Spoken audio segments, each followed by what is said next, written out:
ડભોઈમાં નર્મદા કેનાલમાં ગાય ખાબકી સ્થાનિક યુવાનોએ જીવ બચાવ્યો। ડભોઈ શહેરની નાનોદી ભાગોળ પાસેથી પસાર થતી નર્મદા મુખ્ય કેનાલમાં ફરી એકવાર પશુ ખાબકવાની ઘટના સામે આવી છે।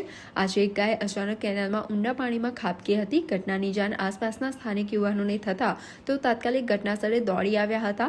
યુવાનોએ દોરડા અને સ્થાનિક સાધનોની મદદથી ગાયને બહાર કાઢવા માટે રેસ્ક્યુ ઓપરેશન હાથ ધર્યું હતું। લગભગ 1 કલાકની ભારે જહેમત બાદ ગાયને સહી સલામત કેનાલમાંથી બહાર કાઢવામાં આવી હતી।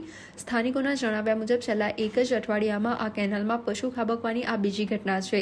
અગાઉ પણ અન્ય એક પશુ કેનાલમાં ખાબક્યું હતું।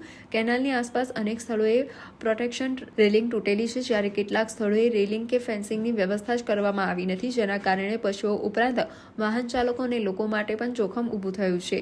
વધુ આશ્ચર્યની વાત એ છે કે ઘટના સ્થળેથી આશરે 100 ફૂટના અંતરે નર્મદા નિગમની કચેરી આવી હોવા છતાં કેનાલની સુરક્ષા વ્યવસ્થા અંગે યોગ્ય કામગીરી કેમ કરવામાં આવતી નથી, તેઓ સવાલ સ્થાનિકો ઉઠાવી રહ્યા છે। સ્થાનિકોની માંગ છે કે તંત્ર દ્વારા તાત્કાલિક ધોરણે તૂટેલી રેલિંગનું સમારકામ કરવામાં આવે અને જ્યાં રેલિંગ નથી ત્યાં મજબૂત ફેન્સિંગની વ્યવસ્થા કરવામાં આવે, જેથી ભવિષ્યમાં કોઈ મોટી દુર્ઘટના કે જાનહાનિ સર્જાય નહીં।